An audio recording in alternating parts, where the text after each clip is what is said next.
Hello and welcome.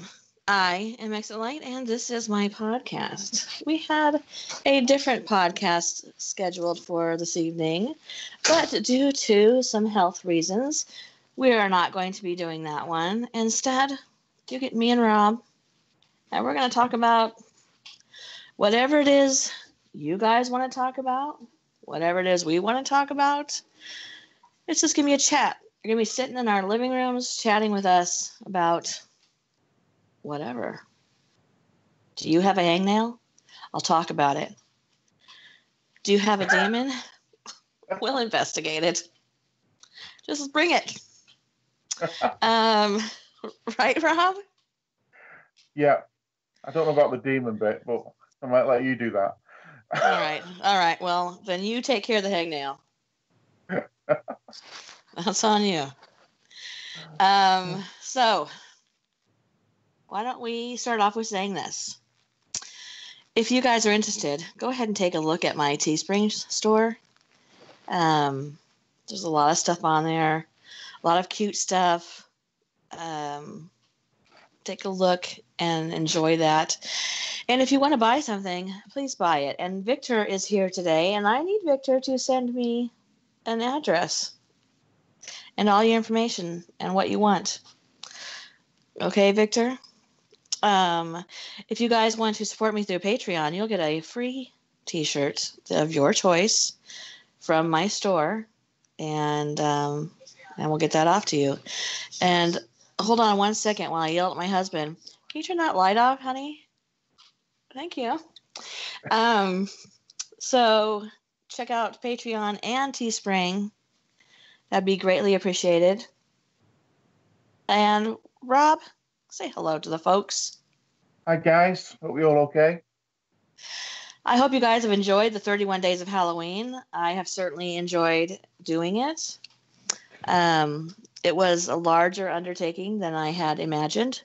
However, it's been a lot of fun, and we did, well, by the time we're done, it'll be 3 months worth of content in 1 month. So I hope you guys are really liking it, because Rob's done some videos for me. Jory's going to be coming up with a story. And, of course, we've had Brian from Diabolical Witness doing interviews and doing a ghost hunt, a paranormal investigation. And I'm hoping to get that video up at the end of the month, maybe on Halloween. That'd be a perfect way to go. And so stick around. There's a lot more to come, and I hope it does not disappoint. Have you enjoyed it so far, Rob? I think it's been brilliant. Really, really enjoyed it. I think you're the only person on YouTube that's trying to do it. A video sort of every day. I'm not seeing anyone else who's trying to do anything like that. So, kudos to you for having the inspiration to do that. It's an amazing feat. Well, I know that some people are doing what they call vlogoween, where they get on and talk, every day, and do a vlog. But I'm trying to come up with content that's enjoyable and spooky and October-ish, and so it's been a lot of fun. Yeah, it's really racking my brain. I think we've covered everything, covered every single thing that you could ever associate with Halloween I know. Well, back in is... June, I made a list of what is associated with Halloween, and have been trying to go off that list, and what would be appropriate for the 31 days of Halloween. So, because we've been talking about doing this since May. Yeah, probably. It's a while back. Yeah, it's been a few months now. Yeah. So I think it's. Go ahead. You were talking before about your Teespring. Yeah. And you were saying that you're doing. Hope you do not mind me mentioning for kids and stuff like that and babies. Oh yeah, that's fine. It's not got schools on and stuff, has it? Or what? Yeah, it's not got schools on it or anything. Oh like no, that. It's a separate. I have started a separate store called TJ Designs, and I'm doing Christmas clothing and baby clothing. It has nothing spooky at all. Unless you want it, let me know. Although a baby onesie with a skull, there's some cool babies. I don't think that would work. Okay. Maybe in America. Maybe in America. I think it would work okay in America.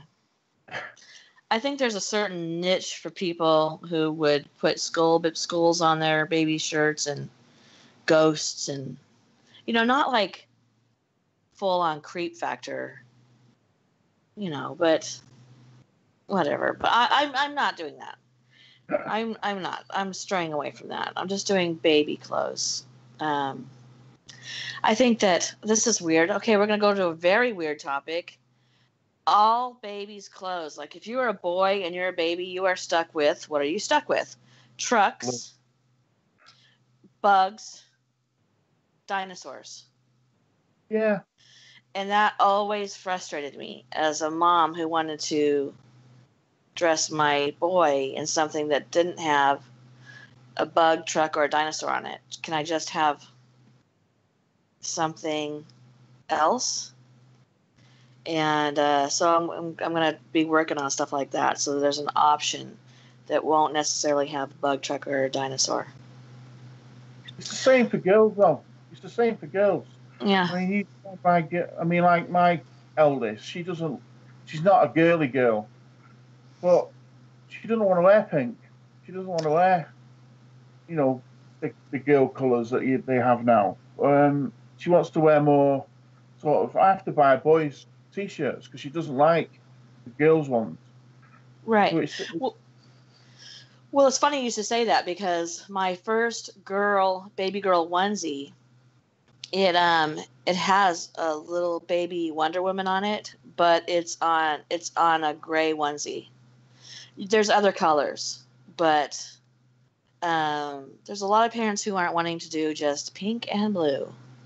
So I love gray for baby clothes. I don't know what it is. I just think grays and navy blues should be shared by one and all.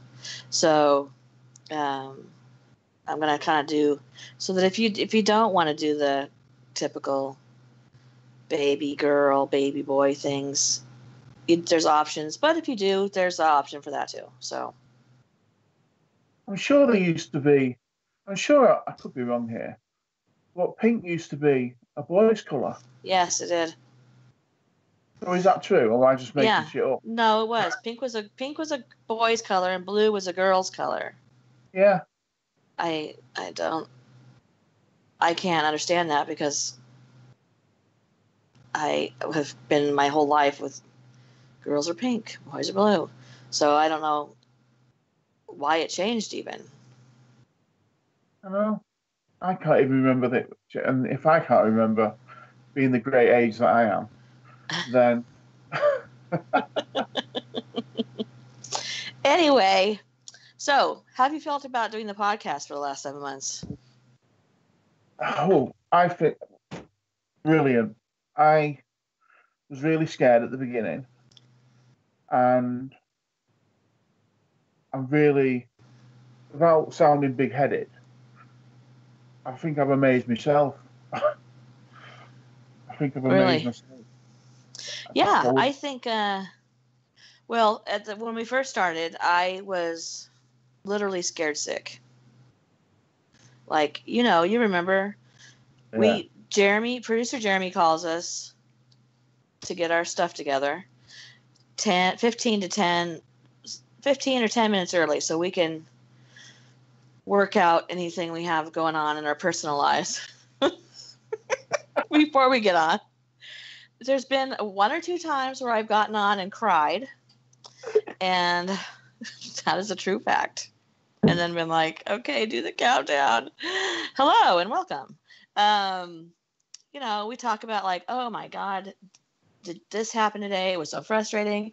And every time at the very beginning, every single time we got on, I was like, I'm going to get sick. I don't feel good. I'm so scared.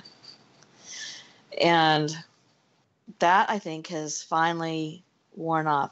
My favorite part about doing the podcasts is the 15 minutes before we start, when we get together and we're all talking and there's no pressure and we can say like, oh my God, this happened today.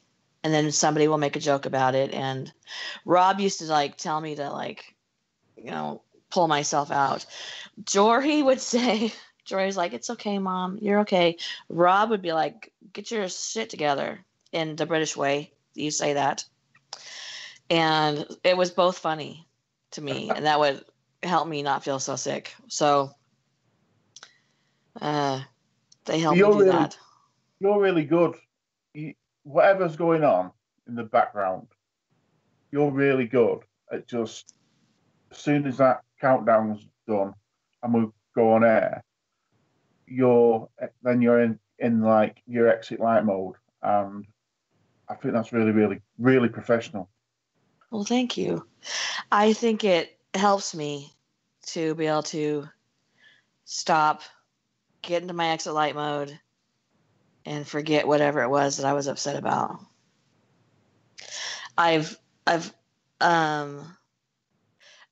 So Jeremy wants to know if we can get some snakes in the chat for some Rob appreciation.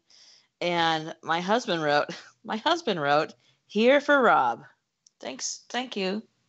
Cheers, mate. Thank you, Jay. Appreciate that. Mad Meerkat says, you two are a great double act. Like, I can't read that word. What does that word say? Morecambe and Weiss? Morecambe and Weiss. Morecambe and Weiss. Yeah, it was a comedy duo. Back in, well, they go back quite a while now.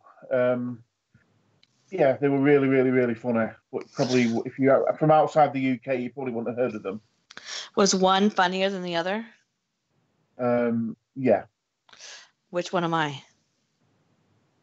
I think I must be Eric Morecambe. You must be.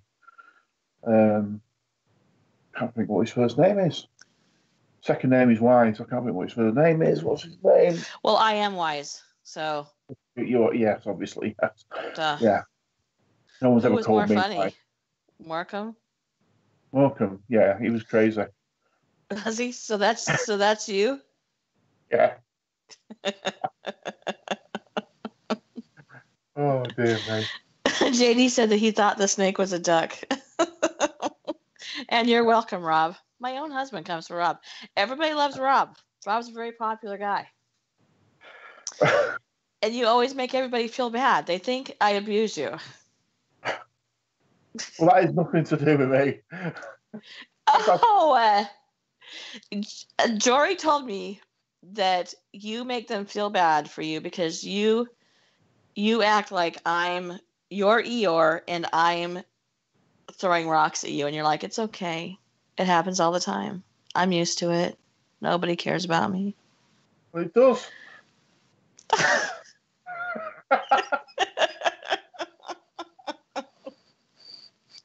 I keep saying to everybody, I say to everybody, it's just a joke, but no one believes me. I don't know if that's I know. Is that what's that? I don't know if that says more about me or you. I don't know. It makes me feel bad. I feel bad because I get off. I always after every podcast, I call everybody who's on the podcast, and that includes Jeremy and Maya. I call everybody and touch base with them. And every time I call Rob, I'm like, did I upset you? Are you mad? He's like, no, it was funny. And I'm like, okay. Because the people listening were like, stop it. Stop. Sorry. Fighting a snake.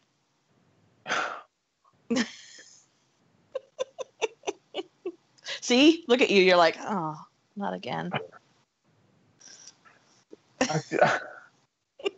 It's the accent that you can't do. I wish you'd learn that you cannot do it. It just doesn't work for you. You just can't get it right. And by the way, his name is Ernie Wise. Ernie, that's it. Ernie Wise. I've been working on it, which is like Pennywise. I've been working on it. Okay, ready? Please, sir, might I have another? How's that? Well, it's the wrong words to start with. Don't know. Like I told you the other day, it's from that pickpocket. Yeah, Oliver Twist. Oliver Twist, where he's like, please, sir, might I have another? No, it's please, sir. Can I have some more? Is that what he says? Yeah. Please, sir, can I have some more? How was that? It would be great if he was like a transvestite, but What? What? He was a transvestite little boy who was trying to dress up as a woman and make his voice sound really feminine. It would be absolutely spot on. He was a small child. Can you show them your American accent for us? Can you do your American accent? Say Tracy. Say Tracy's in Arizona. I'm not doing it. You won't? Rob is sending me messages, you guys. He sends me messages and he does this. Hey there. I'm in Arizona, Tracy. But he kind of adds like a southern twang on it. He's doing pretty good. Go ahead, Rob.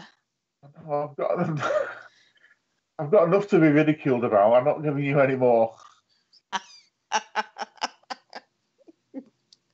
So since we started, what's your favorite podcast been? Oh, you know what? I'm so glad you asked me this, Jeremy. Hashtag Jeremy. My favorite podcast was one that nobody heard. It was the one we lost. The one about the Denver airport. Oh yeah. And the lizard people, you know, yeah. And the Area 51. I spent like 7 or 8 hours doing research, and then I erased it all. I deleted everything. So I had to start over the night before. Okay. And Diabolical Witness says that my accent was a huge fail. Okay, guys. I know whose team you're on. We should get a shirt that says Team Rob. I would get one that says Team Tracy, but nobody would buy it except for me. Even my husband, apparently. So anyway, so I had to redo all of my research, and it took me another 8 hours. And this was just the day before, the day of the podcast.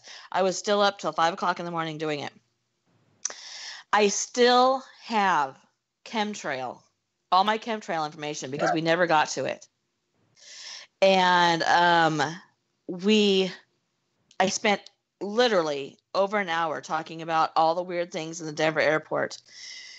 And I said that I was going to buy an RV and park it outside the Denver airport. So when shite hit the fan, I was there next to the tunnels where all the president's going to go, and the governors, and, you know, we should just keep the politicians and everybody out.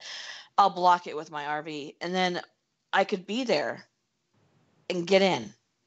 And we spent the whole time, you guys teased me the entire time about me being in an RV. And we talked about Area 51, and that came around to me being in an RV. And lizard people came around to me being in an RV. And it was the best podcast we ever did. I laughed until I cried during that whole podcast. And that is the infamous podcast where Jory made a comment about flat earthers. And Rob talked to me afterwards, and he's like, you could hear a pin drop after that. Yeah, that was my favorite podcast. And we still make references to it to this day, but nobody got to hear it. Except for whoever was there at the time, because that was when we first that was our first Twitch podcast. And remember, it was our first Twitch podcast. Yeah, and then poofed out into the internet somewhere, and that was my favorite one. I wish we could have had that one. Jeremy, are you there? Did you not think, Jeremy? Did you think that was a good one? No, I thought that was a great one. It was my favorite one too, I think. Was it? Yeah, I think I was on that one, wasn't I, for little parts of it? Yeah, you were. Can people hear you right now? Yeah, they can hear me. Okay. Yeah, you were on there too. Yeah, because you were talking about flat Earth stuff to help Well, I Rob. don't know about that. You were talking about scientific blah blah blah blah blah. I thought I came on for Jory's like Area 51 thing. Yes, and you did that too. Okay. Yeah, and it was your favorite? I think so, yeah. Oh gosh, that makes me feel so bad. I mean, to be fair, so chat knows and everybody on the channel knows, I didn't lose it specifically, okay? No, it wasn't you. I hadn't used Twitch in years before that podcast, and I had set it up assuming that if a big feature was removed, I would find that in a quick Google search. And it turns out you can't find the fact that they removed auto archiving in a quick Google search. You can't even find it in a long Google search. It's deep in the settings of Twitch now to auto archive all your videos. So that's something that just I didn't think was something they do. And if they did do it, I thought they would telegraph it a little bit better to the people who use their platform, and they did not do that. Yeah. So that first podcast. No, that was a total Twitch screw up. Yeah. I just teased Jeremy because he was the one who had to call me and tell me. Yeah, that was the worst. Because I was like, I can't get it to upload. I can't get it. And he's like, oh, gotta tell you something. Yeah, I was like, it should be up by now. I was checking everything. I was on like the third page of Google, which nobody should be there. Yeah. And it was like there was references to people listening to stuff, but then I had to like find the actual setting myself, and I'm like, this is I had to dig so deep into the settings to this. This isn't like user friendly at all for someone who doesn't know that this is how they keep their streams. I think this is a pretty viable option that should probably be on the front page whenever you get rid of it. But right, and you were very familiar with how to use Twitch, so it really did come as a huge shock to you. Yeah, everything else was a dream. I mean, it was a great podcast. It went well, but it was such a fun podcast. It had its down moment that Jory will never live down, and poor Rob has to live through it every time we bring it up. It's all right, Rob. Everybody loves you. Yeah, I know. I'm the odd one out. Because I'm the one who believes flat earthers.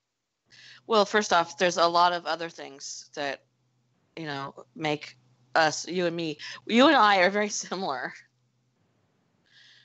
And so there's quite a few things that make us the odd ones out, have nothing to do with the flat earth.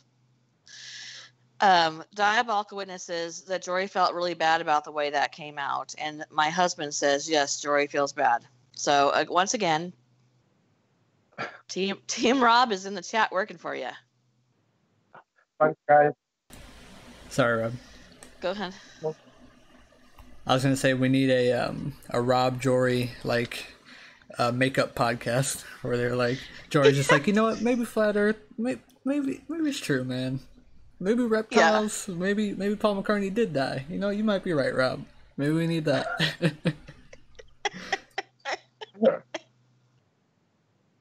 And goddamn it, I want to do my Denver airport again.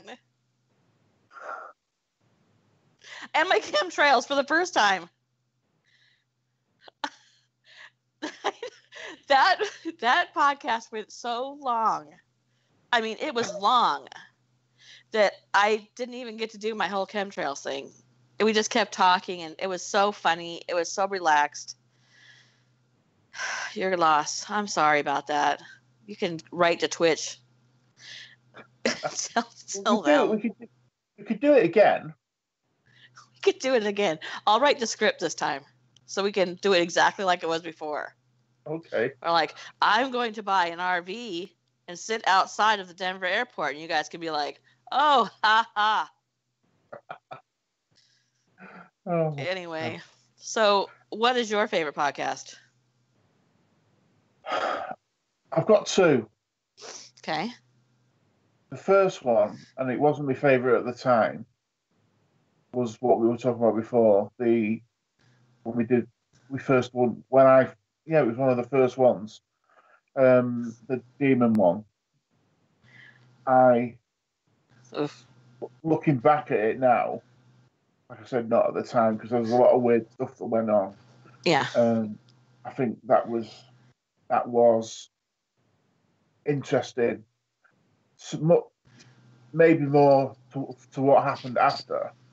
Yes. And it was just a really big sort of wake up call Yes. that um, you see a lot of stuff on films and how things like when you sort of messing about with things like demons and demonic stuff, how things can go wrong. But in real life, it doesn't really happen that often.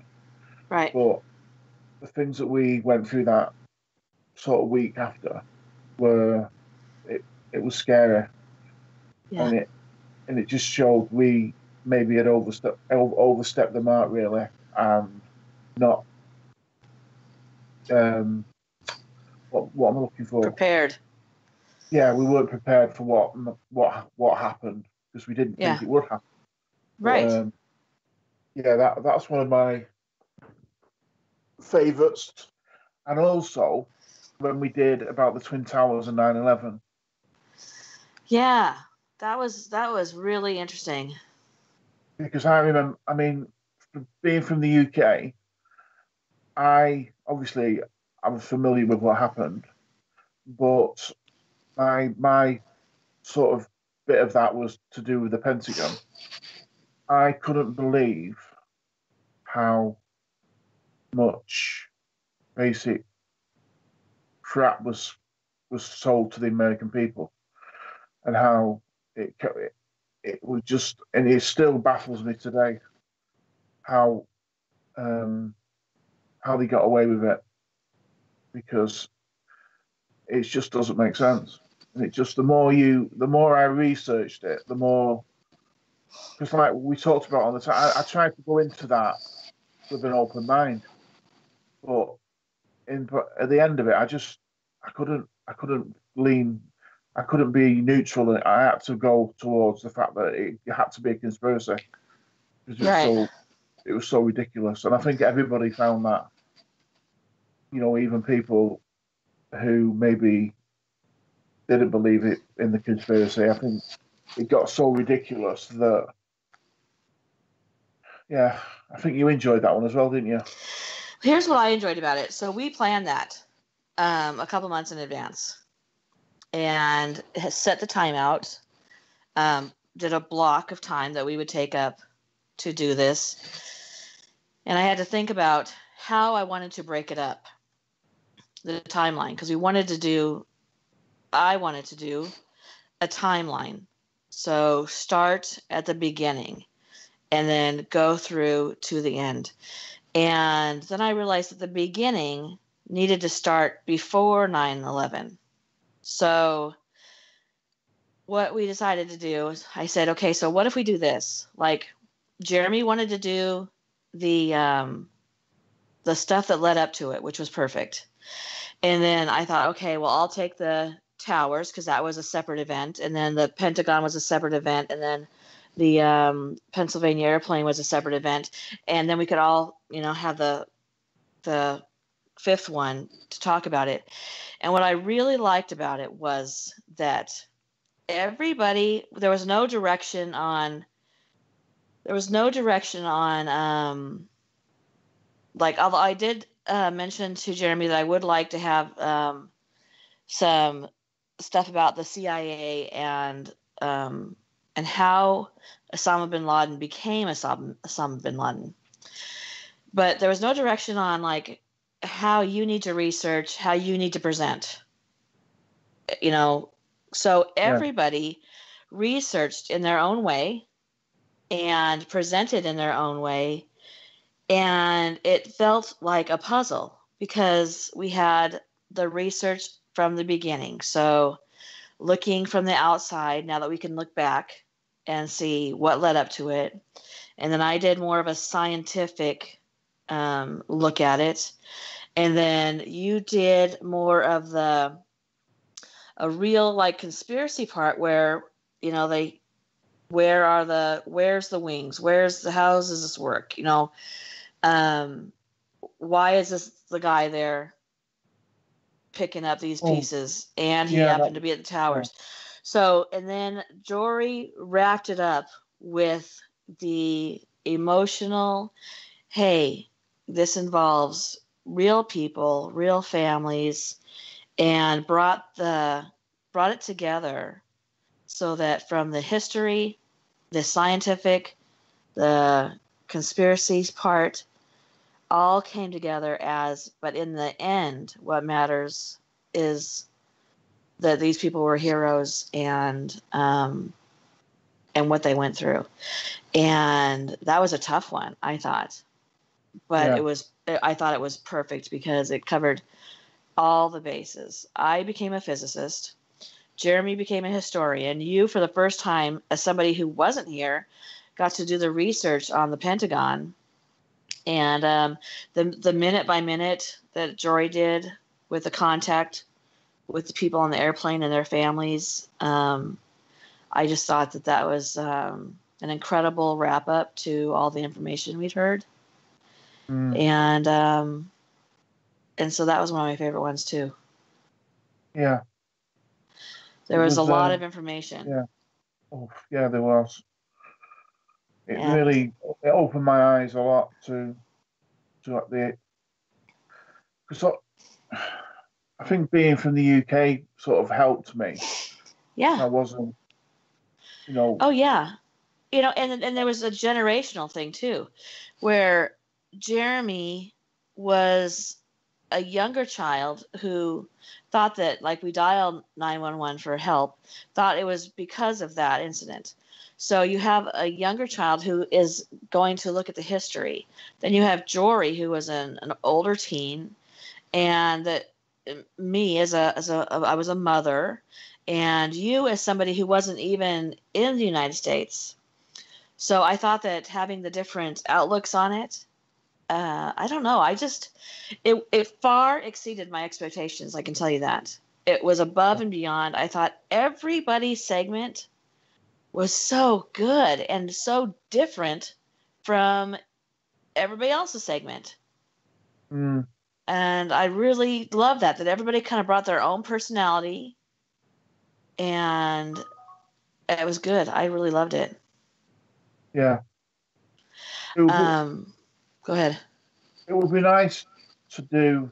I don't know what topic or subject we could do it on again, but it would be nice to do the same sort of format for another podcast or another set of podcasts.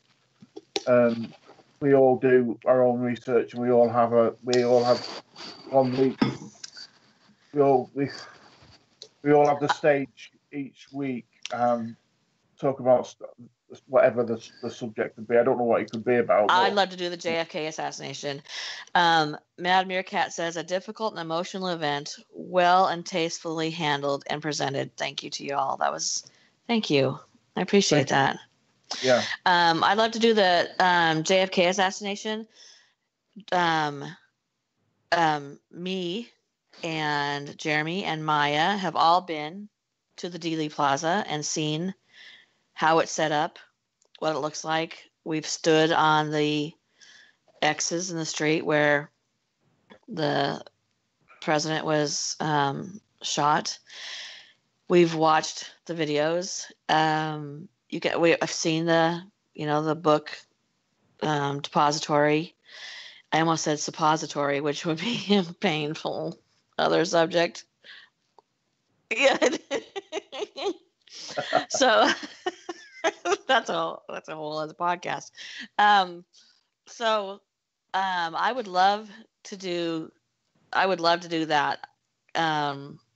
83% of people in America, I think it's 83, it might be 86, believe that the story we were given was untrue, which is a staggering amount. What, Jeremy? Yeah, so I think that would be a good series too. Yeah. Everybody gets their own segment. I think that'd be very interesting. I'd like to do that again in the summer like we did. Oh, a podcast about the Titanic. That'd be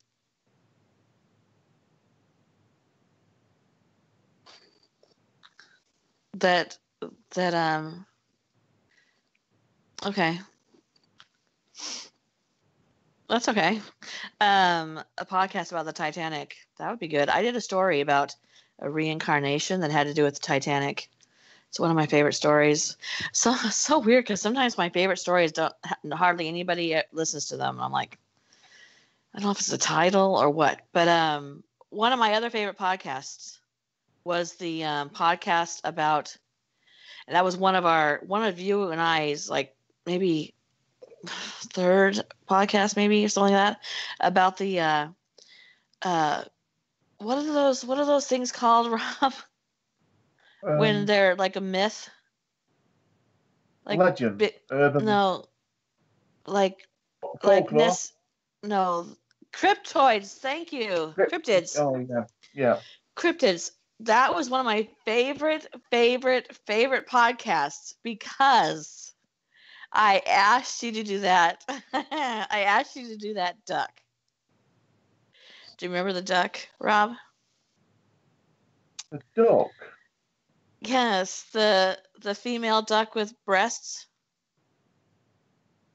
Have you blocked this out? This cryptid was a duck with breasts. Yeah, I remember. Yeah, I can't remember what it's called. Yeah, yeah. Oh, gosh, yeah. That that was one of my favorite podcasts. I laughed through that entire podcast. Like, I like that one. It's so weird because you never know which ones are going to be your favorite ones. Yeah, we've done so many now. I know. It was never planned to be a weekly thing either. It was supposed to be a bi-weekly. Yeah. And somehow it became weekly. And right off the bat, it became weekly. Yeah. So I like that. And Jeremy puts a lot of work in, you guys. Behind the scenes, Jeremy puts a lot of work in. And, all the slideshows you guys see, the way it's set up right now where you can go to Patreon and Teespring, and if you can see the peacock feathers, the peacock feathers is for Rob because Rob is not a fan of peacock feathers. Oh, be careful.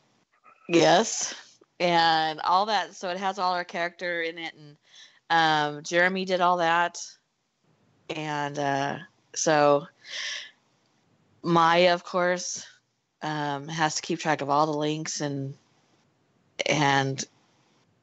keep track of what we're saying so that she does the links at the right time. All that stuff behind the scenes, you guys, that you guys don't see is a lot. And we really appreciate that. And of course, Josh has to stand in and be moderator too sometimes, which is fun. So the Titanic sailed on the maiden voyage from your hometown, Mad Meerkat? Where did it sail from? It sailed from Liverpool, I think, didn't it? Liverpool? I think so. It's either Liverpool or Southampton. I'm not sure. They're gonna Jeremy wants to get some appreciation for Assistant Josh. Yay, Assistant Josh. And so obviously the scariest thing we've ever done was we did the Demon House. We started right off the bat doing, like demons. And obviously that took a turn. And so those were obviously the scariest times, which is what something you guys don't know is that during all that behind the scenes, and I of the stuff that started slowly. The I'm not going to get into it, but the stuff that started slowly and became worse and worse and worse. I didn't know if I wanted to do a podcast the next week. Yeah. And and everybody was like, let's not. My husband was like, just stop, take a break of everything. Don't write, don't do anything. And I was like, no, we're going to do a podcast. Let's do it about serial killers. That should be fine. And everybody was like, did you ever think that you were going to hear? I go, that should be safe. And it was like, did you ever think you'd hear yourself say, let's do it about serial killers? That'll be safe. But it was actually a relief. Remember? That we're going to, okay, good. Phew. It's just serial killers. Nobody crushing my head. I know we don't want to go too much into it, but the thing, I know you did like a video explaining what had happened. Yeah. I still can't get over the phone thing. That was absolutely the most bizarre. I can still remember to this day having I was sorting my medication out and having the phone not even in my hands. And then you answered, you out of nowhere, and just crazy. And I think that was the sort of the final straw, wasn't it? And both of our phones said that it was each other calling each other. Yeah. Mine said you were calling me. Yours said I was calling you. Yeah. Yeah, and that was when I realized that things could get physical, but it got much worse. But yeah. There's a lot of films now, and there's a lot of stuff about. I think films have changed slightly because there's a lot of about the scary movies and horror movies about. There's one called Unfriended, and there's a lot of stuff now to do with demons and things that are basically on the internet and using technology, and it makes you wonder sometimes, how much of this is just made up. That's one of the things that I've always thought about with scary films. How much of it is actually made up and how much is real? Because, the world has changed so much now. Yeah. Who's to say that demons and the things that go bump in the night haven't changed as well? Right. By the way, I have a shirt on Teespring that says I go bump in the night. Sorry, gotta make a plug. I would assume that, way back when there wasn't technology, I mean, there was demons. People saw demons. I think that as technology grows, we're going to see a lot of different aspects. When the technology grows to go see a paranormal event, and you can catch these things, that is something we're going to be seeing more of, and hopefully that'll help be able to get more proof. And by the way, I'm supposed to say yes, Southampton. I don't know if I said that right. Is Southampton? Yeah. Okay, because I'm nervous now because I know I can't say Shire. So I just want to make sure it wasn't like, okay. So yeah, it's so funny because, like I always say, I am such a skeptic. If I watch somebody telling me what their haunting was, I just go, ugh, full of shit. Yeah. It's so weird because I've had these experiences. So, and I'm talking about if I'm watching Ghost Hunters, I question their motive. I don't know why. When I've had experiences, so I just assume that people probably aren't are probably doing the same thing with my experiences. And you, me, Jory, Maya, and Jeremy all experienced that situation together. So there is 5 of us who had experiences. Maya more so watched it happening, that experienced that happening.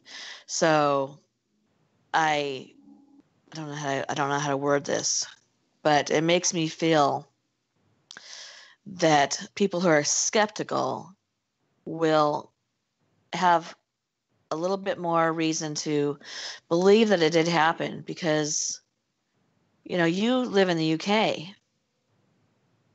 and it was not long. This was right after we started doing the podcast. So you and I hadn't been like talking on the phone. It had just started, and that was because, chatting was taking so long. But I think it backs up that we all had from different views things that happened. Like that one particular night when my dad and my husband were here and I started gushing a bloody nose. They heard a whispering. Jory had a horrible outside of his house. That was a huge night that was just leading up to something. But we all witnessed that. So I think that lends credence to, and we've all heard the stories where families have said stuff and they did it for money. I'm not getting any money out of this, obviously. Everybody's paid in love around here. So, so do you remember when we were messaging? I think it was the day after or a couple of days after. We were messaging each other, and I messaged you and said, "Before you message me, listen to your last message." And I didn't tell you why. I didn't say because of this. And was it a growling or some breathing or something? Yes, which eventually proceeded to where Jeremy heard something like that too, coming from my phone when I wasn't with my phone. So I gotta move on from this topic. Yeah. I need that black salt. I need Jory to give me my black salt. You're talking about ghost hunting shows. Yeah. One of the things that gets me, and they go looking for ghosts that are hundreds and 100-year ghosts from the Victorian times, and they go, "Come towards this light," or talk to this box. Talk to my spirit box. Yeah, or have you seen when they do the flashlights and they turn the flashlights on and stuff like that? Oh yeah. How do they know? If you were a ghost, you'd be like, "What the hell is he talking about? What light? What's the fucking light?" I know. I always wondered that too. They're not continuing their education. I wouldn't think. I would think that to them, they're stuck in. Now, Diabolical Witness can probably add something to this, but to me, I don't understand how they can like you said, like turn on the flashlight. They're like, flashlight? Do you mean fire? Yeah. They had lamps or candles. Yeah. They don't know how to turn a flashlight on. How is this happening? Or they use like slang. What's weird to me is they go, "Oh, well, in this house was a French farmer, and he lived with his French family." And then we go and they're like, "Hey, if come towards the light, if you understand me, turn the flashlight on." They don't understand you because you're speaking a different language. You talk to them in French. That is the stuff that makes me go, I'm a skeptic. Yeah. So, and I hate that we never see.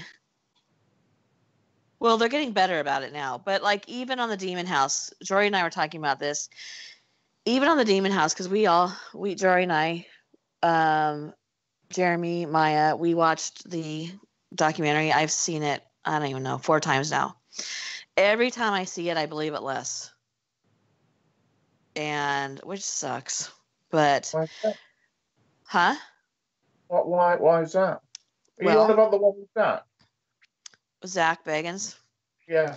Yeah, every time I see it, I believe it less because there are aspects of it to me that don't make sense.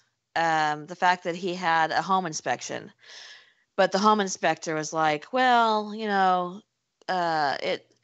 I didn't test to see if it was leaking gases, but it could be. There was rust in the attic, which could mean that a pipe was leaking gases. You're a home inspector. What did you inspect if it wasn't broken pipes leaking gases or rusty pipes leaking gases? And so that makes me go, what did he inspect? You know, just when of all the cameras they have set up in that house, and there's a lot, when Zach sees the figure moving, we only see it through a blurry iPhone or a little camera. I think it was a handheld camera, maybe.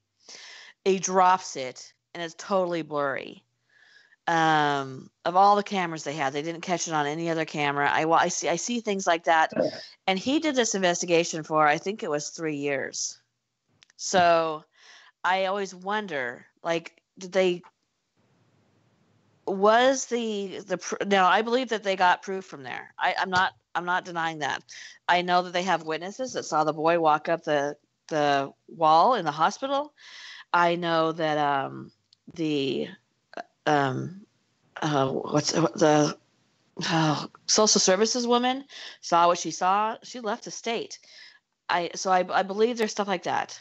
I'm not saying that, but what I wonder is if he didn't add some filler in to make it more spooky. Like, was the blurry camera and the thing moving, was that bullshit? Because he hadn't in 3 years gotten anything on camera.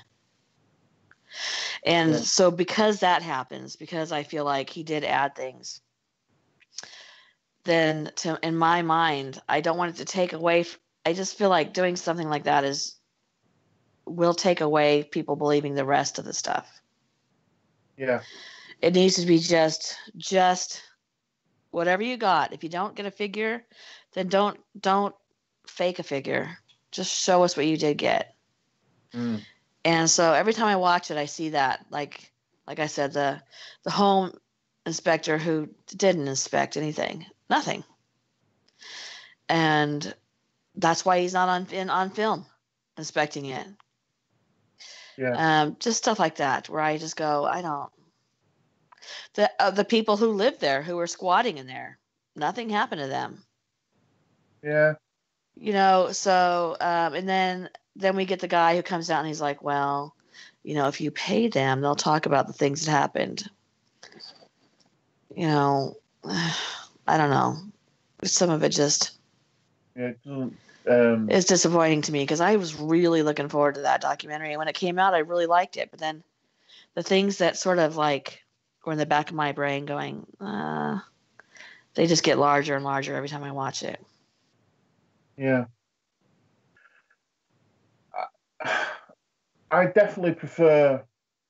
I do prefer the Ghost Adventures to that Ghost Hunters. That Ghost Hunters was just, every episode was the same. Right. I can't stand it, that one. It's just boring. But safe to say, I haven't watched Ghost Adventures for ages now. I used to watch it every week.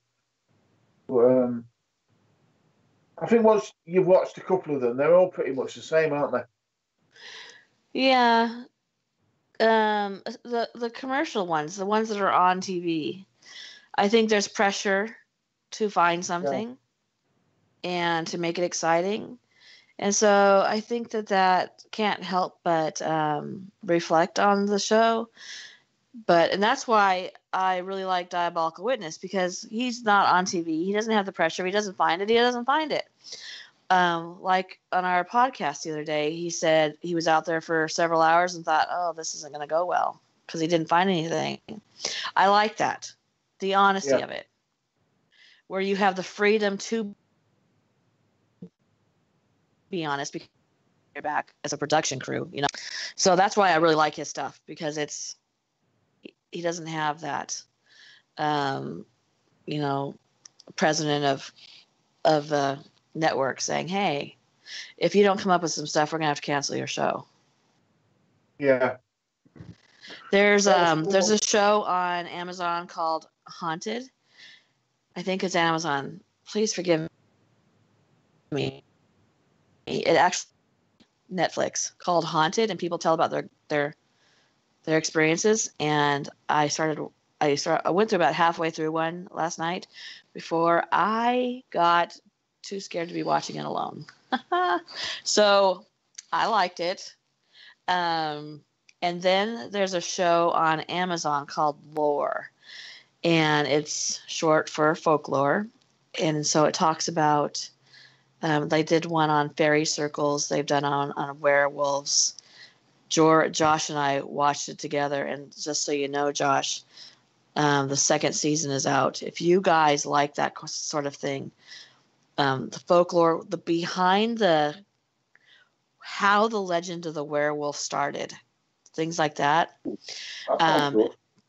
Yeah, how Ireland was forced to give up their belief systems and fairy rings and fairy tales and of their supernatural beliefs to join the UK, because they were like, "You're too crazy." And so sorry about that bit of girly laugh. So Lore talks about that and how they were like, you can't talk about fairy circles, because they were trying to be included into the UK. So it's really interesting that there's large groups of people who still hold those beliefs very tightly, generational, you know, passed down from generation to generation, but that they have been told that they're not allowed to express it, so that they're not the crazy part, you know, of the UK. But it's really neat because it gives history. It's scary. I just love it. I just love it. If you guys really want some interesting history on folklore and the stories you love, well, watch me first, and then go to folklore, or to go to Lore on Amazon Prime. It's so good. And this new thing, Haunted, on Netflix. Oh, check that out tomorrow. Yeah, it looks very, very good. The first episode is a man who is haunted by the lady in white, but it starts off that when he was like 7 years old, his father was a truck driver. His family moved around to try and stay with the father. As he chased work, they were eating breakfast in a hotel one morning. A man ran out of his hotel room. I think he might have been naked, and axed a guy to death, like just chopped him to death in the parking lot. And then he started running towards the restaurant. This child saw all this. The police came, shot him dead. He saw all this, and then within a little while, he starts experiencing this haunting, and it feels very, very legitimate. It's scary. So I also didn't want to be alone, and like I needed to get into a different frame of mind to watch something, because I've changed my attitude about talking about or watching even real stories that have to do with hauntings. So I wasn't in the mindset. As soon as I started feeling afraid, I was like, nope, gotta go. Nope. I need some black salt. So do you guys in the chat, do you have a subject that you would like us to talk about? Go ahead and let us know that, because we'll talk about it. We don't care. You can sit here and try and listen to me pronounce the word Laurie. Laurie. Yeah. Laurie. News Yeah. on it, yeah. Yeah, okay. Alari. Um, Rob's daughter. She even got frustrated with me. She said to me, "Are you faking this?" that's that's when you know you're maybe just should give up. Um so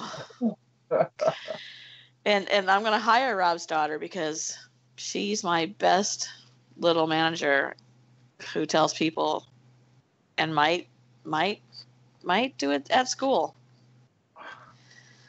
to follow Oh, me. Can I tell the story about I wish you would. that? Okay, my eldest is 10, and at her school, she was. I think she's going. Asked if she could go to the toilet, or she was out of the classroom for some reason. And they have, obviously, they have security lights all down through the school, and there was a little sign on the wall which it said within the sign it said exit lights. So she scribbled out the S, and she so it said exit light, and then she put subscription, or well, not subscription, Subscribe. subscribe. No, she put subscribe to exit light. Anyway, she told me this, and I said, "Well, did nobody see you?"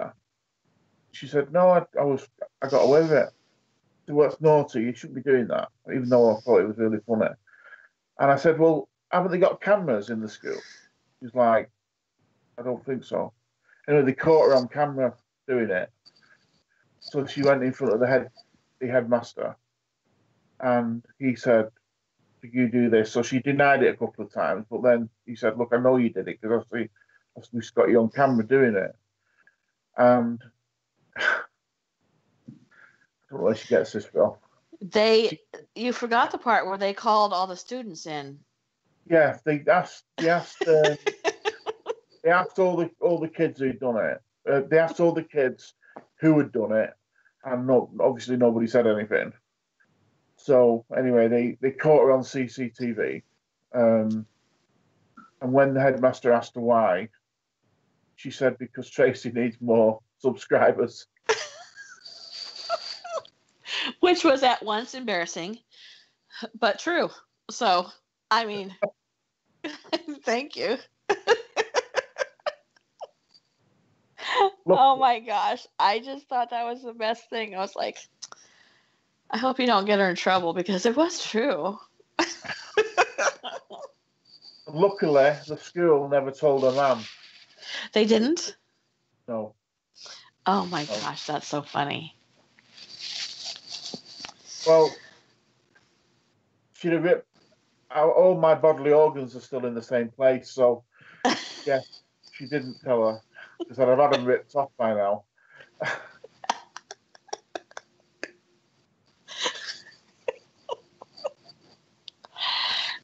She's such a good girl.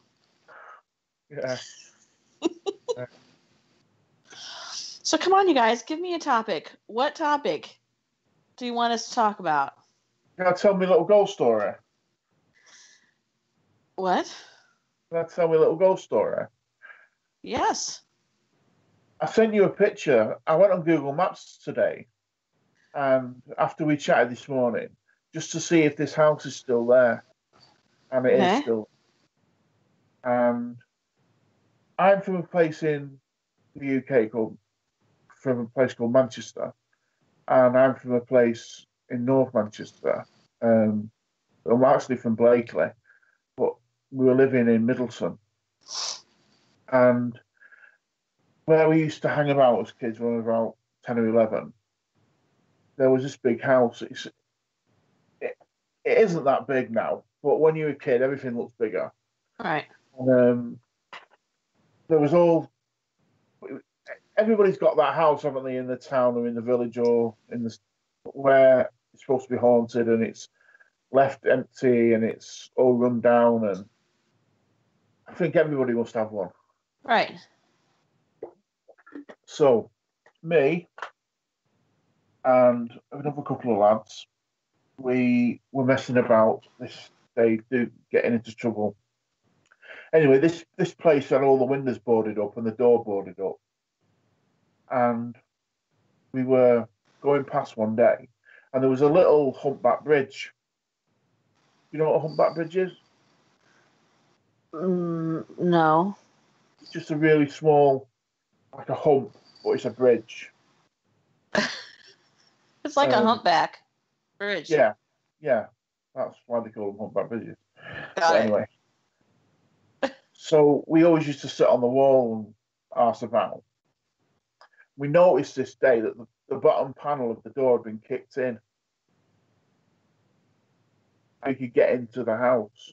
So we were all like, should we go in the house? And we're like, try to be brave. Right. Yeah, well, I'll go in, but no one would go in first. And so we sort of all went through together at the same time, and we got inside. And obviously, all the windows were boarded up, so it was dark, stunk of mold and old, and not very nice. And it was still one house at this time. They made it into flat. It was still one big property. Okay. So we were walking around downstairs, and we came to a door. For some reason, the stairs they were blocked off by this. They had a door there. They didn't have an open staircase, so we could hear something upstairs at the top of the stairs. So we thought maybe the person had kicked the door in, the bottom of the door. Maybe they're still in. So we were like, we should go. So we started to go, and then sort of curiosity got the better of us. So we went to the bottom of the door. We were like egging each other on to open the door just to have a look. So my mate slowly he reached up and he opened the door, and it was really dark on the stairs. We opened the door up so it's completely open, and all of a sudden something came down the stairs, like a shadow figure type thing. And it was really big and really quick, and basically we shit ourselves.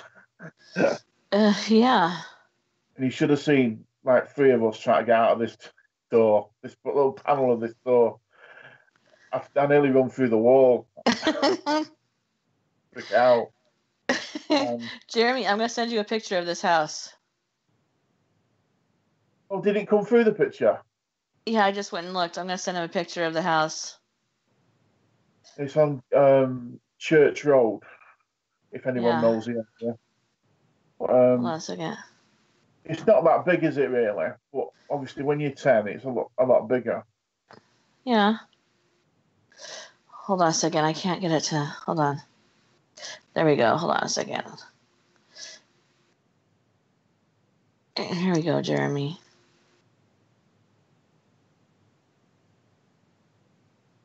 Did you get that?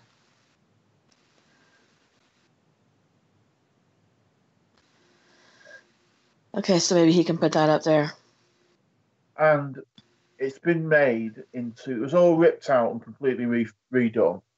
And they made it into flats. And I don't know if I'm making this bit up, but I believe that people would not stay there for more than like a couple of months. They would move out. And I'm sure someone's girlfriend lived there. She stayed there for a while, and it was supposed to be really, really haunted. There's all sorts of crazy shit going on. Oh. And but yeah, it's still there. But I wouldn't fancy living there myself. Yeah. I'm supposed to, by the way, Diabolical Witness says that he turned graffiti taggers into Exit Light subscribers. So, yeah, him and Gracie are working overtime. I'm sure that'll be really good for her when she's in prison.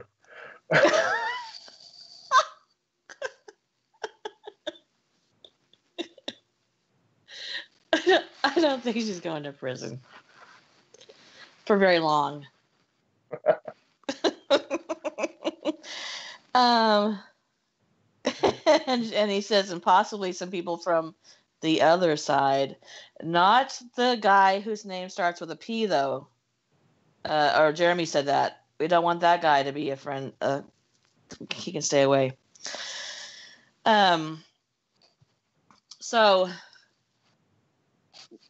what was the favorite video of yours that you've done for me? Because you've done several. Oh gosh, that's an hard one. I liked the missing persons one. Yeah. The one that was, I tell you one.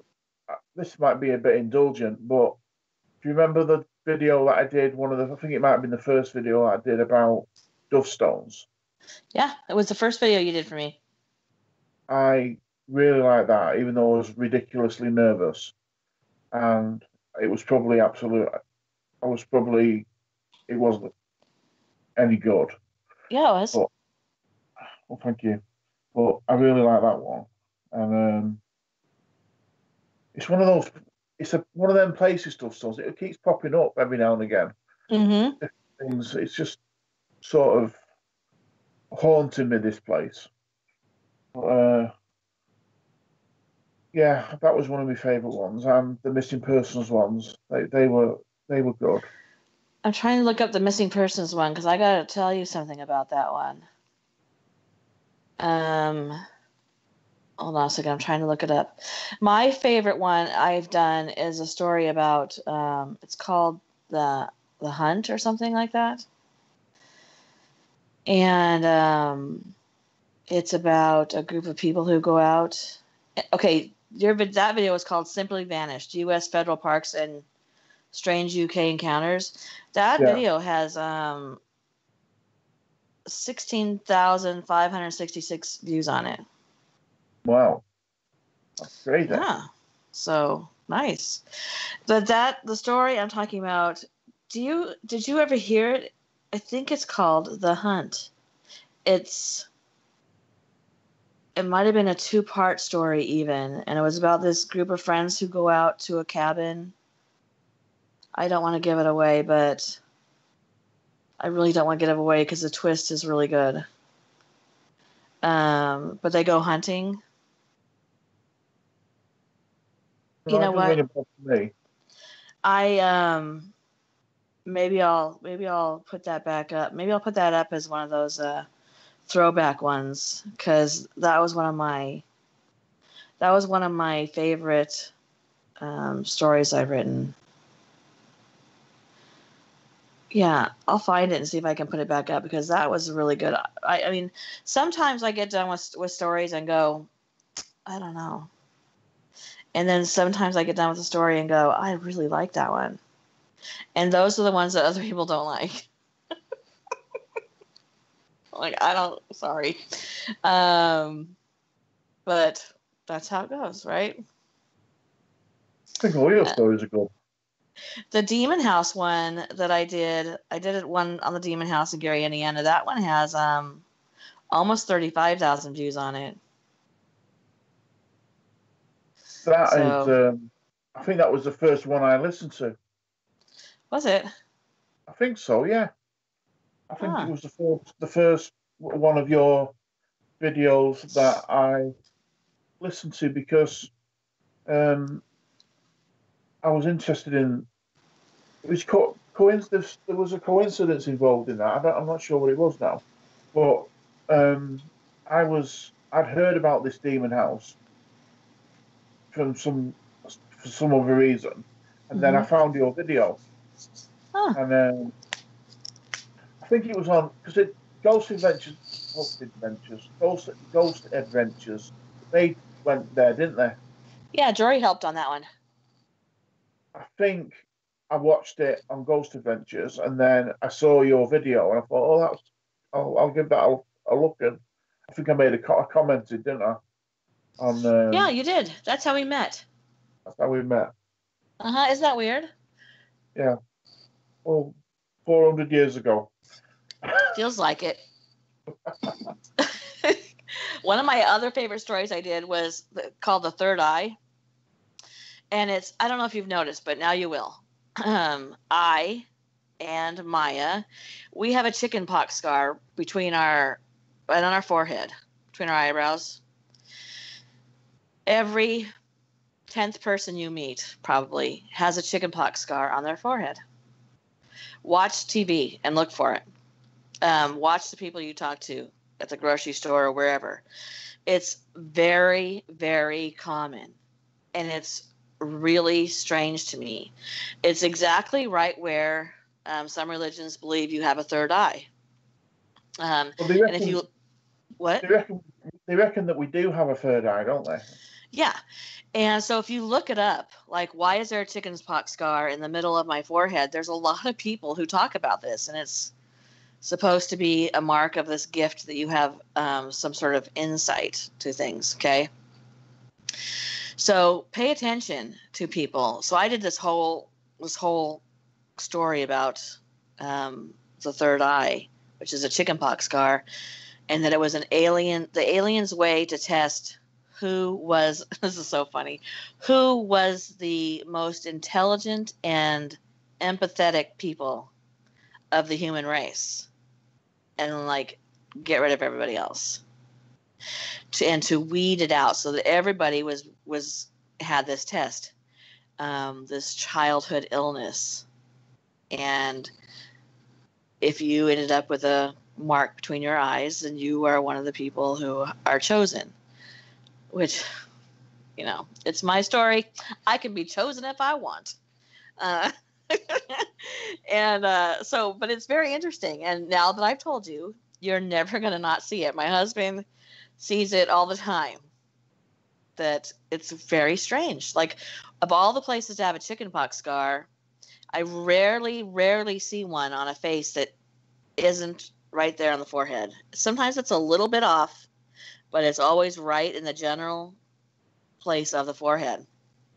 So if you guys want to figure that out for me, what is it? Why is it?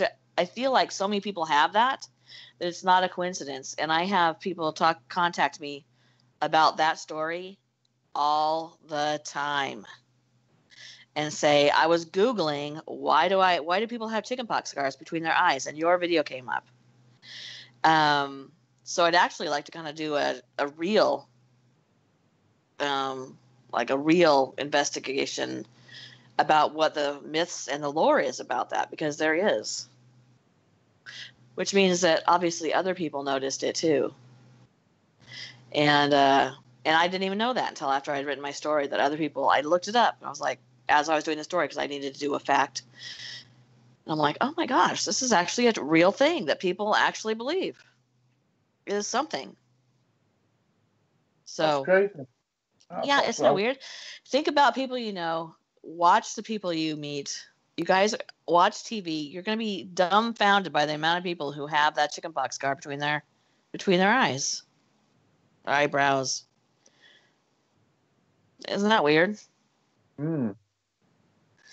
So I do not know. Do you know? Changing the subject slightly. Okay. Do you know what? I don't know how you would feel about doing this, but do you know what podcast I'd like to do? What? Looking at the Egyptians and the pyramids. Oh yeah, that would be interesting. It just give me the idea then, because when you talk about the third eye, for some reason I thought about Egyptians. I don't know why, but yeah, I think that could be quite interesting, and all the legends and folklore about the pyramids and what their actual purpose was, and there's so many different theories about whether it was some kind of energy source or whatever they're supposed to have done. And all right. Yeah, that'd be a good one. Yeah. Victor Lyon says the dying and going to hell video is the one that introduced me to Exit Light. Oh my gosh, Victor, I forgot about that one. Yeah, that story. Yeah, we should do that, Rob. Yeah, because a lot of the hieroglyphics are they look like there's some that look like helicopters and some that look like other modern day things and planes, and they believe that they had electricity, they had bulbs that they made that were like light bulbs. And I think it would be really really interesting to look into it.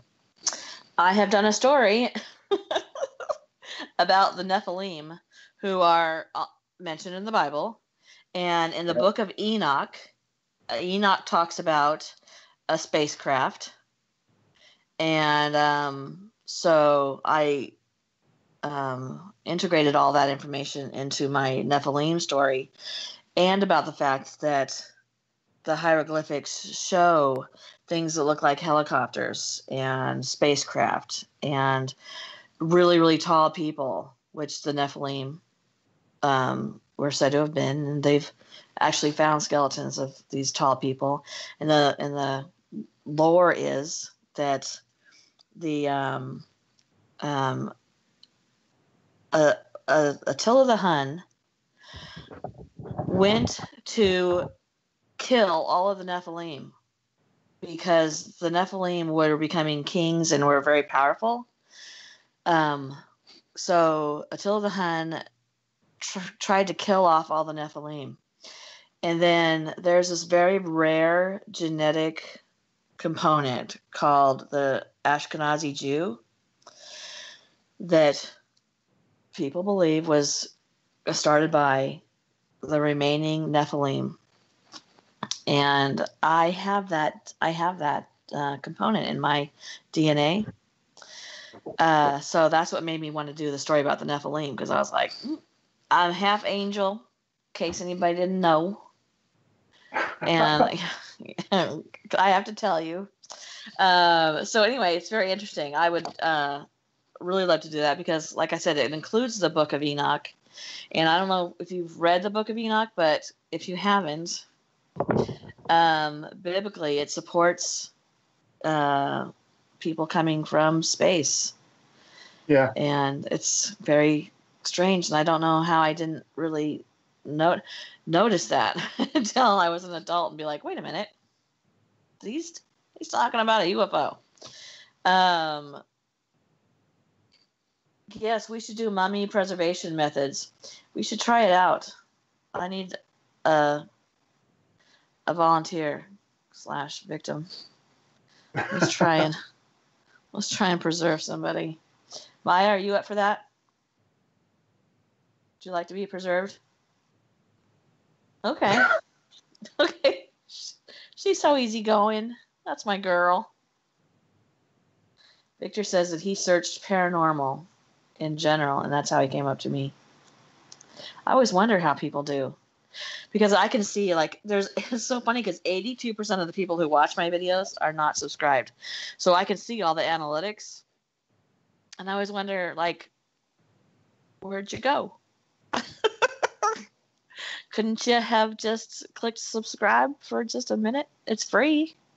No one's gonna be knocking on your door. Just go ahead and click that like button. 82% of you. It's really weird. And of course, most of my subscribers are men. The majority is men, which I don't think is hard to figure out if you ever look in the chat of a podcast.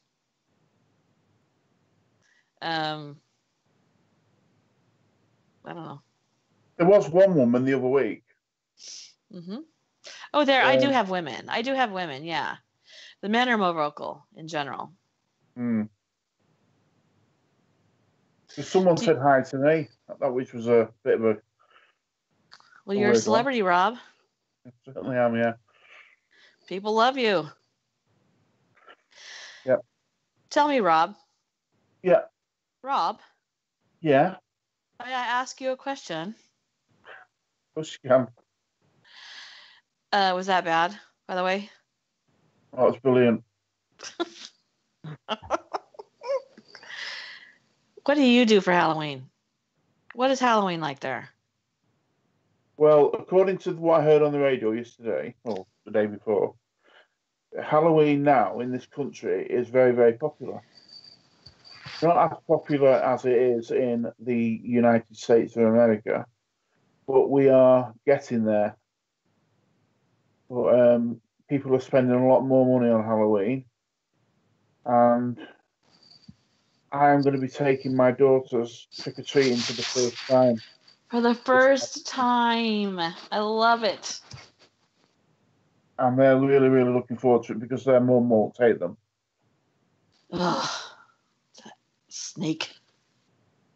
Is that who you call Snake? No, Stop. that's my thing. Stop it. Sorry, guys. I was just fighting with my ex-wife. Oh, she's not in the bleeding chat. I call her Snake.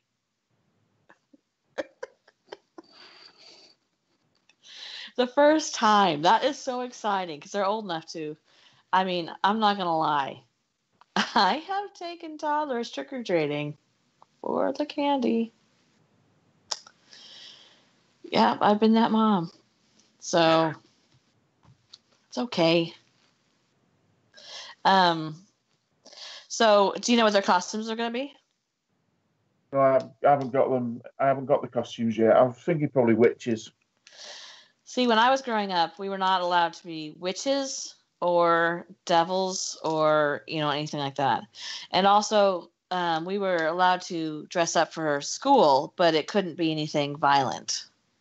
So, I won a contest one year. My mom made me a costume, and she made me an angel. Of course. Duh. What Hell's Angel? As a Hell's Angel, I went as a biker. Duh. Halloween is huge here. I just don't think there's any way to think it's not. Halloween is a big deal here. It used to be, and it's close.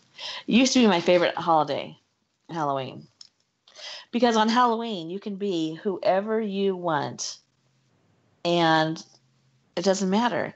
You can do the stupid shit, be whatever you want, and apparently every woman in I'm not going to say every woman because that's a broad brush, but a lot of women in the United States want to be slutty, like nurses or teachers or, what? It's the weirdest thing. Like, you can find, like, I want to be slutty Hulk. Okay, here's a costume for you. It's really weird. And, you get to for a day. Be whatever you want. I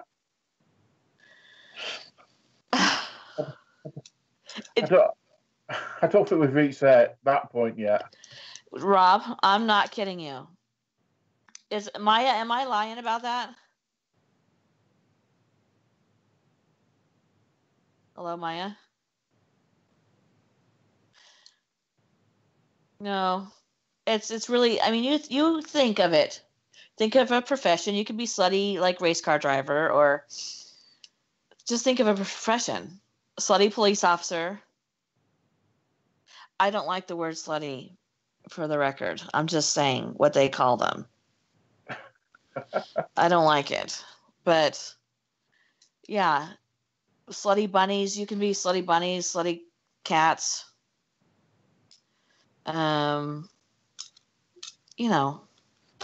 Yeah. It's weird. But it's huge here. Huge. I love it. It's getting there. It's getting to. We're going to take a few years to catch up to America, but yeah, it started early this year as well. Usually, Yeah. sort of started at the beginning of October. Usually, it's a bit later on. It starts, What? That's late. It starts here in July, my friend. What, in the shops? Well, yeah, like, there's this restaurant. Don't judge me, you guys. It's called Cracker Barrel. It's one of my favorite places. And they start putting Halloween stuff up in July. Christmas stuff goes up about the end of August. Yes, Cracker Bee. Yep. The end of August for Christmas stuff. Yeah.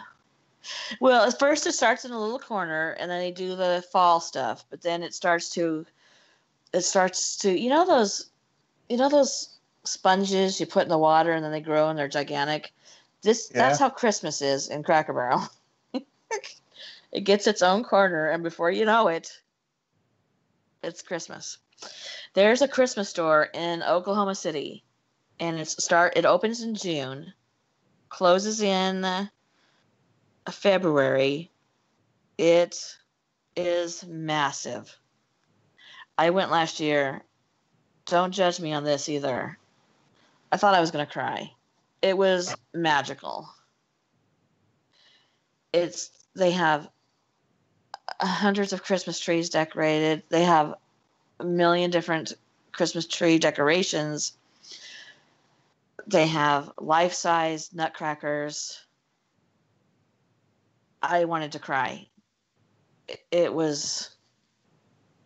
I've never been to a place more beautiful than that. That's what my heaven is going to look like, for the record. It's going to be Christmas. I have a tattoo of a snowflake on my arm. I love it.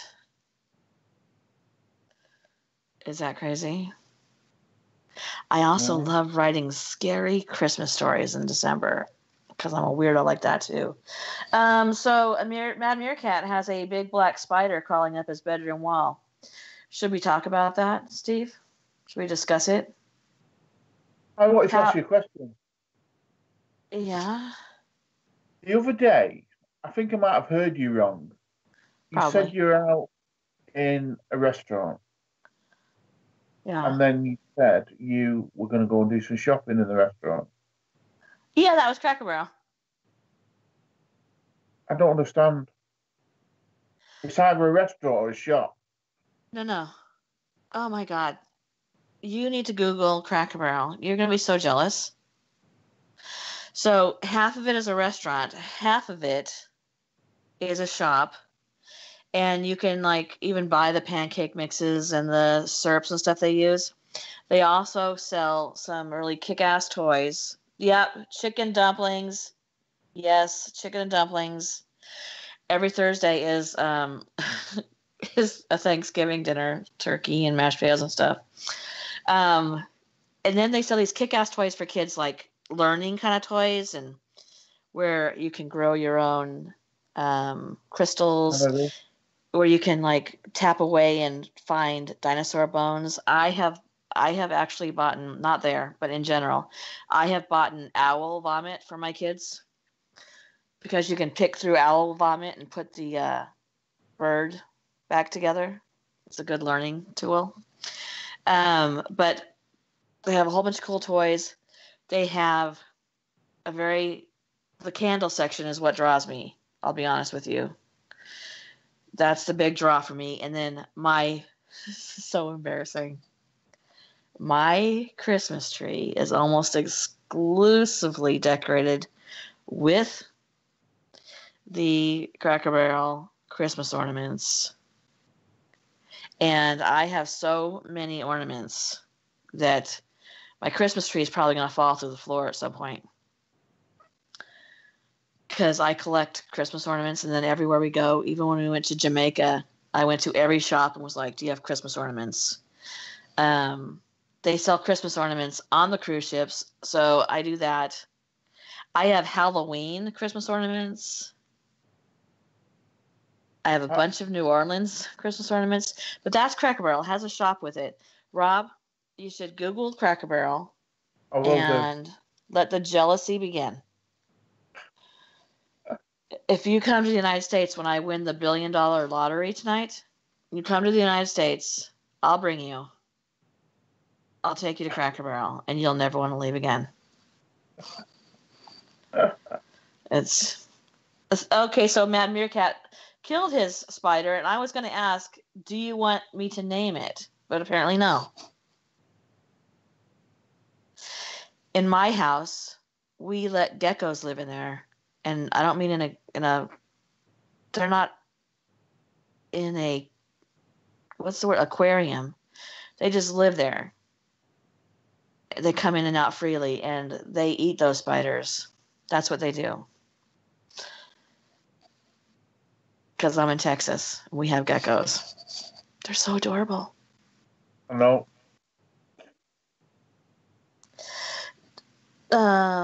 Diabolical Witness. I'm getting one. What are you getting? Getting what? I'm looking. Are you talking about the shirt? Oh, yeah. Yep. Victor's going to get one. I got to send one to Victor. I'm going to send one to you too, Rob. I'm not just going to pay you in love. I'm going to send you and the girls a shirt. Thank you. Maybe I'll just make a shirt that says I was paid in love, and people are going to be like, what are you talking about? I wanted to ask, and we've talked about this before, and it's something we both got in common. I just wondered if anybody else has, and it's been happening to me a lot over the last few days. This thing with numbers, 11 minutes past 11, or 12 minutes past 12, or 3:33, or 111. Yeah. Is there anybody in the chat who has that issue where whenever they sort of look at a clock, it's always the same numbers? Good night, Victor. Yeah, tell us if you do. I always see 1111.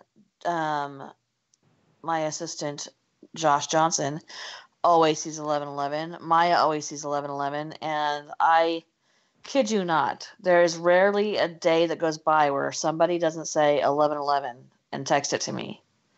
And then I have to immediately make sure it's still 1111 and write it back to them. It's my family's crazy. I wonder why that is. I get a lot of 333. Yeah. What is that? There is a numerology. There's supposed to be connections to that. Yeah. Do you guys know about David Crowley, or is it? Oh, Aleister Crowley. Sorry, David Crowley's. Yeah. You know about what about Aleister Crowley? Aleister Crowley numerology. We're gonna get into some of that. Yes, can you do that? Okay, yeah. Give me 1 second to get my mic hooked up. But go ahead with what you were saying. Well, I just think there's a lot of people see. I've heard from a lot of people who say they see the same numbers over and over again. Yeah. I'm having Maya tell you something really quick, Jeremy. So when you want to start talking, feel free. What do you? What, Rob? I hate it when I'm driving. You know me, the mileage on my car, when it gets to 666. Oh yeah. I hate that. I will keep driving. Yeah. I've had stuff in the grocery store come to $6.66, and I'll throw a pack of gum in. So it's not that. It's superstition. Yeah. Are you hooked up, Jeremy? Yeah, I'm here. Okay, go ahead. Okay, so Aleister Crowley is like one of the kind of like founding fathers of like modern numerology, and there's a theory surrounding some of his later work, where it talks about his belief was like, common belief scientifically is that we apply numbers to quantify the rules of our universe. Well, Aleister Crowley in his late work suggested that numbers were actually translating our world. And we kind of, the chicken or the egg type thing. That's why everybody has weird, significant relations with numbers all the time. It's kind of deeply rooted in that theory of like the universe has a structure, and we think that since we're we're able to quantify the structure, that we are the reason it was quantified. But in the theory, it's more of like, the numbers came before our quantification of them. It's a really weird thing. But have you heard of Aleister Crowley or anything, Rob? Yeah, I've heard. I watched a few documentaries on YouTube about him. He wasn't a very nice person, was he? No, he was a really oddball in every way possible. Yeah. He spent a lot of time in Egypt, didn't he? And he had a place in was it in Italy? They threw him out of Italy, didn't they? They threw him out of Italy, yeah. Yeah, he was not a very nice man. Yeah, and he didn't really try to help that. There was so much already around just his theories and his ideas that pushed him away at every turn to the normal society. So I think he even just pushed back on that even more. He's just if my ideas are crazy, then I'm gonna be crazy. And he's one of the craziest people I can think of. But his basis in numerology and stuff like that is pretty interesting. Okay, so I stepped away for 2 seconds. What was his? Is there a short version of what it was? Sure. So, his late work suggests, there's a theory basically surrounding it. It's not a Crowley theory from what I know, but it's his later work suggests that numerology, or our scientific structure of using numbers to quantify the universe, basically, mathematics is the universe's language, as we all know. He says, or he suggests in his work, that the theory of that is probably the opposite, and that although we observed our discovery, quote unquote, of the ability to quantify the universe into numbers, it might be the reality that the chicken actually came before the egg, and the numbers existed there because it's numbers throughout history, and like you guys were just talking about, they deeply impact people on a day-to-day basis and changes a lot of things in a lot of ways for them.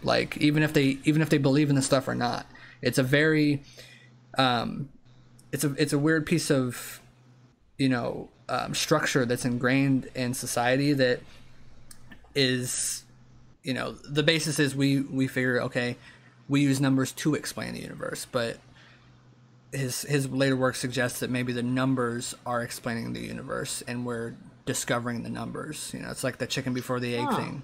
Yeah, right. It's really interesting, but it's hard to explain. It's really weird. He's a weird guy.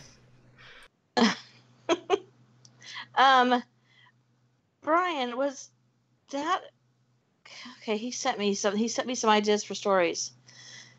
And one of them was about somebody who had been. Okay, hold on. Let me see what it is.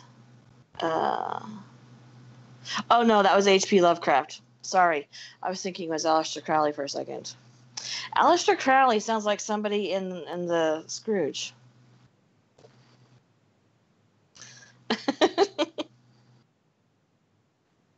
Tracy? Yeah, yes. That would make a good podcast, Aleister Crowley. You think so? Really? Oh, he's a Satanist. Was that him? Oh. Jeremy?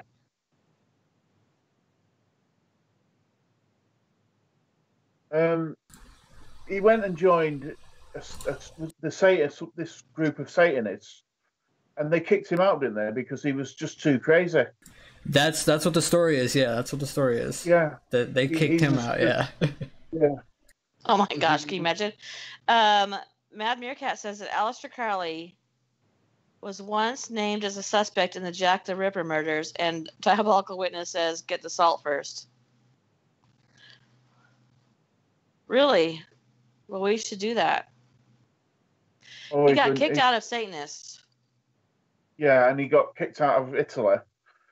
How do I know? How do I not know this guy? Oh, Isn't he the one? Didn't he write some sort of a satanic Bible or something? yeah. Oh.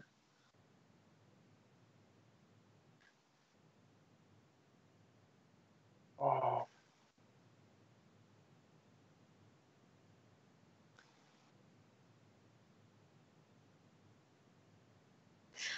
Diabolical Witness says he wrote a book translated in English as the law by documenting words of the name of a say who talked into his ear.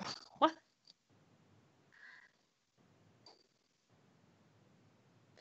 He sounds, well. Yeah, so there's I know he did some work on it. I didn't know he did all that. That's crazy. But Anton LaVey, he's like the Oh, that's it. Yeah. LaVey. I said Davey or something. Oh, yeah. LaVey. Yeah. Yeah. That's like a Cajun or Creole name. Hmm. He's still really, I mean, he's dead now, but there's a lot of people who still think that he was onto something and try and follow sort of mental illness. Yeah. Because he believed that when he was in Egypt, he believed that he did contact a demon, I think, if I'm remembering rightly. Yes, and his name is in the chat, but I'm not going to say it. I'm not going down that road again. That's a rocky, bumpy road. Once you see a photo of him, he is not okay. That's it. I have to go look. I have to go look at a photo of him. Somebody send me some salt real quick. Oh, he's the first person up. Oh. You know how I sent you that video, I think it was like probably a couple weeks after the 9/11 series? Yeah. Bush in the classroom? Yeah. Well, that was actually that was based off of a podcast series that some other podcasters did, where they did a 3-part series on 9/11, but instead of like doing the conspiracy side, they did this whole numerology side where it showed all these connections to the day of 9/11, and that was one of them, was that classroom scene. Right. It was like, they were saying plane, hit, steel, height. Right. Right. Well, first off, that was weird. I'd never noticed that before. That was crazy, yeah. Aleister Crowley looks a lot like Uncle Fester. And I mean, the wickedest man in the world. The great beast. The demon beast. Tracy. So the evil beast, yeah. He got married, and I've read this, and it's been in the documentaries. I don't know if Jeremy's heard this. He made his wife. They were all on drugs constantly, basically. In this, clearly, they lived in this farmhouse, and he made his wife have sex with I don't know if it was a horse or a dog or a donkey or something. This is a new road.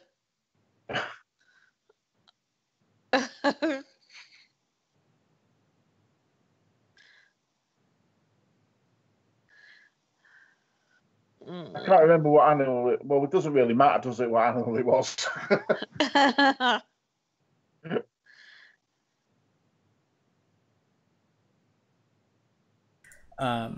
About that stuff without Aleister Crowley, because there's so much as far as like the numerology goes, like the cult ethos of him, where I think that stuff's way more interesting. I think, if you're doing like a whole thing on him, then obviously talk about the weird stuff like that. But I think the numerology stuff is like really what I find fascinating about him. Yeah. I just found an article by something called Fightland.vice.com where they compare Conor McGregor to Aleister Crowley. Yeah, go look that up. I don't know if that. I think I might be upset about that if I was him. Okay, so that was weird. We should do something about that. You're right, but I'm going to wait till I get some black salt because that looks like something that could be bothersome.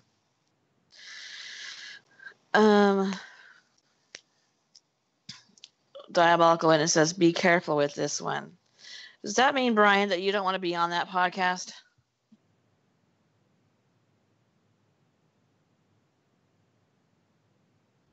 You need to watch a couple of documentaries on YouTube and see what you think, Tracer. Yeah. I'm going to consider that. I don't. We'll see. I seriously would wait until yeah, he says you need protection. I seriously would wait until there was, but it's interesting. I mean, you can't say it's not interesting. Okay, well, Rob, is there anything else you'd like to talk about? I think we've covered pretty much everything. We've covered even into Christmas. Even into Christmas. Your daughter's new hobby of tagging. We've covered that. Although I'm proud of her for it. And then Brian's new hobby of getting taggers to dedicate them to us. So we didn't get a chance to name Steve's spider because he killed it right on a live podcast right before we started talking about Aleister Crowley. So,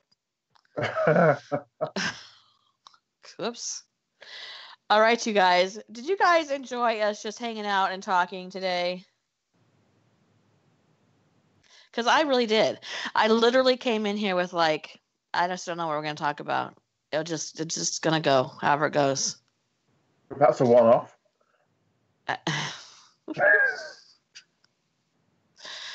Are you making fun of me? Would I ever do that? Hi, Cindy. She says we also have geckos in Hawaii. You'd hear their geck noise and then look for them. Aww. I love geckos. I do. I enjoy a good gecko. Josh and I had been watching one live in our house for, I don't know, 2 weeks. You guys, this is what kind of a husband I have. He would come out every night when it would get dark, and he would walk around the top of our walls by our ceiling, and I was like, oh my God, he's going to starve to death. I don't think he knows how to get back out. He's going to starve to death. I'm worried. My husband went and got a moth for him to eat because I was worried about him. Aww. That was sweet. A collective would have been appropriate right there. See? He loves me, this guy. What can I say? All right. Silence. You talking to me? Yes, I'm talking to you. See, Diabolical Witness goes, wow. See, that's a guy. That's a guy who loves him.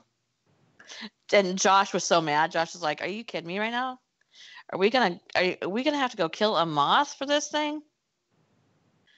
So he's a little hard-hearted. You can buy little pots of food that you make up with a little bit of water. Leave them out. They love it. Well, these ones don't get longer than 5 inches. They're very small, and they're almost see-through. And it's fascinating because wherever they are on the outside walls, they are that color because they're almost that see-through. And they're just tiny. I found the species, and they're not native here. I let him in because kill those bugs. Do it. Anyway. Oh, not guys say, wow, dude. This is true. I was trying to call Jory today and he didn't answer the phone, so I sent him a text and the only thing it said was, dude. And then he called me back. Okay. Rob, you're done talking? Yep. All right. This is new for me. If you are not already a subscriber and you would like to be, go ahead and push that subscribe button. Go ahead and click that like. Go ahead and click that bell if you'd like to be notified when my content goes live. Go ahead and head on over to Patreon if you'd like to. I was going to say it's free, but it's not. Go ahead and head over to Teespring. You can look at my merchandise. And we're going to have Brian model his. And Mad Meerkat says he just named that spider Lucky. All right, you guys. I had a really good time just hanging out with you, like we do every day. It's been good not having to follow a set of notes that you've been preparing. It's been good just talking and just yeah. You have a video coming out on my channel, and you said something very funny in it that made me laugh. You turned the page, a paper page, because you still use paper. Yeah. And you turned the page and you said, quietly turns the page. And it made me laugh. Yeah, that's just reminding me because of notes. I like not having a certain set of notes and stuff to go off of. And I think we've covered a lot of topics. Pretty much. Apparently, people's attraction to horses or dogs or whatever. We don't need notes. We don't need notes. We're brilliant. Well, maybe I'm not brilliant, but you're doing pretty good for 50. Yep, thank you. Thanks for that. You're welcome. Rob and I both have groups on Facebook. Mine is called Exit Light. Rob's is called Paranormal and Super. And Rob really takes care of both of them and puts a lot of good information on. So if you'd like to do that, head on over there. Thank you, Mad Meerkat, for staying up so late. I don't know. I don't think there's going to be a podcast next Wednesday this week. But, things change. So I will let you guys know. Otherwise, the next podcast is going to be, this is going to be good. Rob's going to be our designated driver. Jory and I are going to be talking about the history of Halloween. And we're going to be imbibing during that. So I don't know what it's going to be end up being about. But we're going to start off. What? You're going to be doing what? Imbibing. Yeah. I've never heard that word. Partaking of the spirits. Oh, okay. Yeah. I rarely do that. Drink alcohol. Rarely. So this is going to be interesting. I'm a cheap date. You don't drink alcohol? No, hardly ever, no. I thought you had it on an IV. Oh my God. See, you guys, see, he does make fun of me.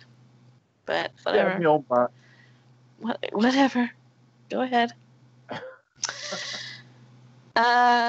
So you guys show up for that one because I think that's going to be a lot of fun. And if we veer off track, Rob will be here to get us back on track. And I've done a lot of research. I've done a lot of research on Halloween, so I'll know if you're making it up. Yes. If we are, don't tell anybody. It might get to that point. I've actually done research on Halloween. I did a whole video about it last year, so I'm gonna rewatch it. It's gonna be fun.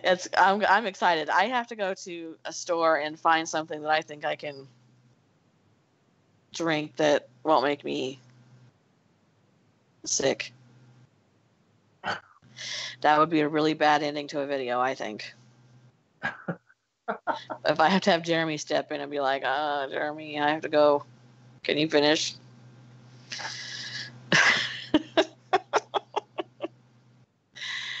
All right, yes. No sugar. Just get a nice bottle of wine.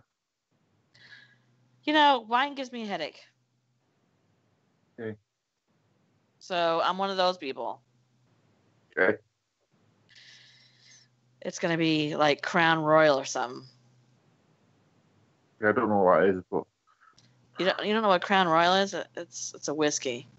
oh, okay. But you can get it like it's okay. You can get like apple flavored. I need something like ta ta ta ta ta ta. Like that. Okay. I don't know what that means. I don't either. We're gonna experience it next week, though. Good night, everybody. Thank you for showing up and listening to Rob and I just talk. And thank you, Jeremy, for stepping in and telling us about the world's most evil person. Thank you. Does he have a gravesite somewhere? Oh. Is it close?